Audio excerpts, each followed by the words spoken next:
जेजुरी शहराच्या दक्षिण दिशेला समुद्र सपाटीपासून सुमारे 800 फूट उंचीवरती जयाद्री डोंगर रांगेच्या माथ्यावरती खंडेरायांचं मूळ स्थान म्हणजे कडेपठार मंदिर आहे। ज्यावेळी मणी आणि मल्ल या राक्षसांनी धर्तीवरती हाहाकार माजवला होता त्या टायमाला साक्षात भगवान शंकरांनी भैरवनाथाचं रूप घेतलं आणि ते मणी आणि मल्लाला वध करण्यासाठी या ठिकाणी आले आणि मणी आणि मल्लाचा वध केल्यानंतर त्यांनी वरदान मागितलं। मल्ल म्हणला की देवा तुझ्या नावाच्या अगोदर माझं नाव घेण्यात यावं। त्यावेळेपासून मल्हार मार्तंड हे नाव पडलं। जय शिवराय। आज आपण आलोय कडेपठारावरती दर्शन घेण्यासाठी आणि माहिती घेण्यासाठी। चला तर मग संपूर्ण गडाची माहिती घेऊया। कडेपठार येथे भगवान शंकरांचे स्वयंभू लिंग असून मार्तंड भैरवाची मूर्ती उग्र रूपात दिसून येते। मंदिर दगडी बांधकामाचे असून यावर कुठलाही शिलालेख अथवा शिल्पकाराचे नाव आढळून येत नाही। त्यामुळे हे मंदिर इसवी सन पूर्व काळातील असावे असे अभ्यासकांचे मत आहे। कुलदैवत खंडेरायाच्या कुलधर्म कुलाचारामध्ये कडेपठार मंदिर स्थळाला विशेष महत्व आहे। कडेपठार मंदिरात जाण्यासाठी पार्किंग पासून सुमारे 750 पायऱ्या चढाव्या लागतात। कडेपठारचे मंदिर जेजुरी गावापासून सुमारे 4 तर पुण्यापासून सुमारे 50 किलोमीटर इतक्या अंतरावरती आहे। पायथ्यालाच मुबलक प्रमाणात पार्किंगची सुविधा उपलब्ध असून वेगवेगळ्या प्रकारची दुकाने देखील पाहायला मिळतात। ज्यावेळी आपण पायऱ्या चढायला सुरुवात करतो त्या ठिकाणी भगवान शंकरांचे सुंदर असे स्मारक पाहायला मिळते।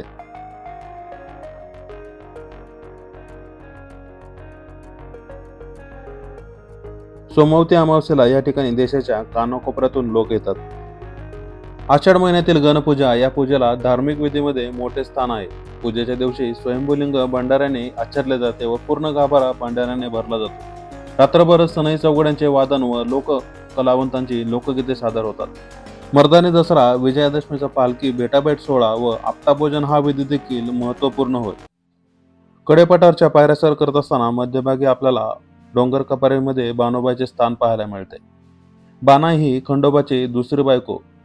ती पार्वतीची दासी जया असून पार्वतीने दिलेल्या वचनामुळे ती खंडोबाची पत्नी झाल्याचेही मानले जाते। आपल्या दुसऱ्या विवाहामुळे सवतीमध्ये विवाद होऊ लागले म्हणून खंडोबाने बानाईला निम्म्या गडावरती स्थान दिले व तिला प्रथम दर्शनाचा मान दिला। कडेपठार मंदिराचा परिसर सुमारे 11.5 एकराचा असून या ठिकाणी विविध प्रकारची मंदिरे आपल्याला पाहायला मिळतात। कमानीमधून आत प्रवेश केल्यानंतर थोडे पुढे गेल्यानंतर उजव्या हाताला आपल्याला वीरभद्राची शिळा पाहायला मिळते। वीरभद्र हा क्षेत्रपाल श्रेणीतील देव। तो साक्षात भगवान शंकराचा अवतार मानला जातो। खंडोबाचे मणिमल्लासुराबरोबरील युद्धात मल्ल सेनापती सुरेंद्रवर्धन व दैत्यशैल यांनी केलेल्या चक्रव्यूह रचना भेदून त्यांचा वध करून विजय मिळवणारे वीरभद्राची येथे स्थापना केलेली आहे। वीरभद्र शिळेपासून पुढे आल्यानंतर आपल्याला डाव्या हाताला नाग प्रतिमा पाहायला मिळते। याच्यापासून थोडे पुढे आल्यानंतर आपल्याला भगवान प्रभू श्रीरामांचे मंदिर पाहायला मिळते। 3 कमानी सदर व गर्भगृह अशी मंदिराची रचना आहे। हे मंदिर इसवी सन 1790 मध्ये उभारण्यात आले आहे। मंदिरासमोर एका मेघदंबरीत हनुमान प्रतिमा आहे। कडेपठारावरती आपल्याला पूजेचे साहित्य घेण्यासाठी विविध प्रकारची दुकाने पाहायला मिळत असून खाण्याची देखील सोय आहे। कडेपठारावरील खंडोबाच्या मुख्य मंदिर व नंदी यांच्यामध्ये सुमारे 20 फूट व्यासाचे दगडी कासव आहे। मंदिराची रचना 3 कमानी सदर, मंडप, गर्भगृह अशी आहे। मंडपाच्या प्रवेशद्वारावर जय विजय प्रतिमा आहेत। मंडपात एक दगडी कासव व धातूचे एक श्वान प्रतिमा आहे। मंडपातील दरवाजातून आपण गर्भगृहात प्रवेश करतो। गर्भगृहात एका आयताकृती योनीत खंडोबा व म्हाळसा यांची द्विलिंग आहेत। यांच्या पाठीमागे नाग, श्वान इत्यादी प्रतिमा आहेत। या प्रतिमेच्या मागे खंडोबा म्हाळसा यांच्या उत्सव मूर्ती आहेत। या मूर्तीच्या उत्तरेस संगमरवरी गणेश प्रतिमा आहे तर दक्षिण बाजूस नव्याने बसवलेले मार्तंड प्रतिमा आहे। पाठीमागे देवळीत बसवलेले सुमारे 3 फूट उंच व 2 फूट रुंद असलेली मार्तंड भैरवाची चतुर्भुज दगडी प्रतिमा आहे। तिच्या आसनावरती मणी व मल्ल यांची नरमुंड कोरलेले आहेत। मार्तंडाचे दोन्ही बाजूस म्हाळसा व बाना यांच्या प्रतिमा आहेत। हे खंडोबाच्या अवताराचे मूळ ठिकाण येथेच भगवान शंकरांनी मार्तंड अवतार धारण केला अशी मान्यता आहे। हे मंदिर खूप प्राचीन मानले जाते। मंदिराच्या समोरील नंदी मंडपाच्या दक्षिणेस दत्त मंदिर आहे।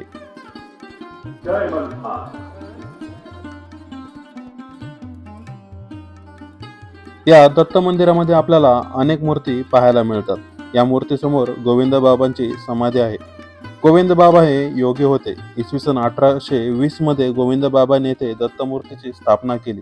इसवी सन 1862 मध्ये गोविंदबाबा समाधिस्थ झाले. कडेपठारावरती आपल्याला साक्ष विनायक हे मंदिर पाहायला मिळते. पार्वती मातेने आपली दासी जया हिस शंकराच्या पुढील अवतारात शंकराच्या पत्नीत्वाचे वचन दिले होते, त्यास गणपती साक्ष होता. पुढे खंडोबा अवतारात बाणाईच्या रूपात भगवान शंकरांनी जयेस वरले, पण म्हाळसा अवतारातील पार्वती मातेने क्रोध प्रकट केला तेव्हा गणपती साक्ष देण्यास आला, पण म्हाळसाने ही साक्ष नाकारली. पुढे विवाद मिटल्यानंतर खंडोबाने आपल्या दर्शनास आलेल्या भक्ताची साक्ष ठेवण्याचे काम गणपतीवरती सोपवले, तो हा साक्ष विनायक. खंडोबाचे दर्शन घेतल्यावर साक्ष विनायकाच्या दर्शनाशिवाय खंडोबाचे दर्शन पूर्ण होत नाही असे मानले जाते. मेन मंदिराच्या दक्षिणेस आपल्याला घोडे उड्डाण पाहायला मिळते. मार्तंडांनी येथूनच युद्धासाठी दक्षिणेस प्रस्थान केले असे मानले जाते.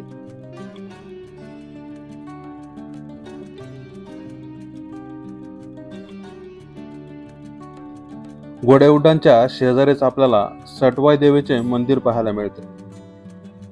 या मंदिराच्या मागच्या बाजूलाच आपल्याला तुकाई देवीचे मंदिर देखील पाहायला मिळते.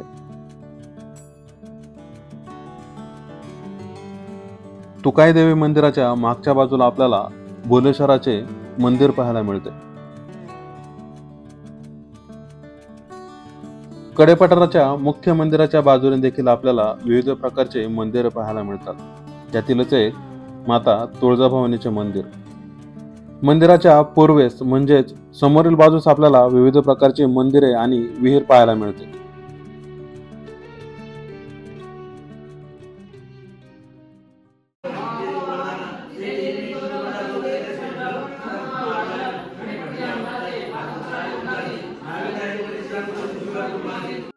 मुख्य मंदिराच्या मागच्या बाजूला आपल्याला श्री पंचलिंग महादेव मंदिर पाहायला मिळते. मूलतः शंकर ही देवता पंचमुख असल्याचे मानले जाते. त्याचीच ही स्थापना या पंचलिंग दर्शनाने नीलाद्री, काशी, मातापूर, हरिद्वार व जयद्री यांच्या दर्शनाचे पुण्य मिळते व मुक्ती प्राप्त होते असे मानले जाते.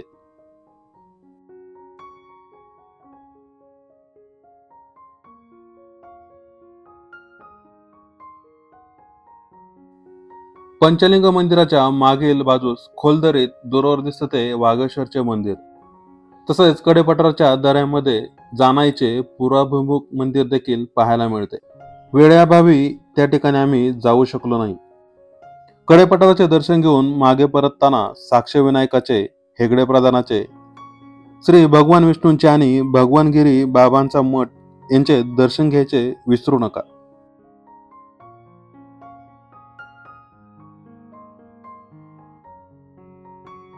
भगवानगिरी मठ या मठामध्ये 2 समाधी असून मागील समाधी भगवानगिरी यांची असून पुढील समाधी त्यांची शिष्या ज्वालागिरी हिची आहे. भगवानगिरी हे सिद्ध पुरुष होते. भगवानगिरी बाबांच्या मठाशेजारीच आपल्याला हेगडे प्रधान मंदिर पाहायला मिळते. हेगडे प्रधान हा गंगा जमनी शब्द असून कन्नडमध्ये हेगडे या शब्दाचा अर्थ प्रधान असा होतो. मार्तंड मल्लासूर युद्धात विष्णूंनी मार्तंडाचे प्रधान म्हणून युद्ध केले होते, त्यामुळे हेगडे प्रधान हा विष्णूचा अवतार मानला जातो. खंडोबाने बाणाईच्या रक्षणासाठी येथे हेगडे प्रधानाची स्थापना केल्याचे सांगितले जाते. एका दंतकथेनुसार 2 राक्षस भाऊ मन्य आणि मल्ल यांनी भगवान ब्रह्मदेवाची तपश्चर्या केली आणि ब्रह्मदेव खुश झाले. त्यांनी मनी आणि मल्लाला वरदान दिले, त्यामुळे ते दोघे शक्तिशाली झाले व पृथ्वीवर लोकांना त्रास द्यायला सुरुवात केली. साक्षात काळभैरवनाथाच्या स्वरूपात भगवान शंकर मनी आणि मल्लाला मारण्यासाठी आले.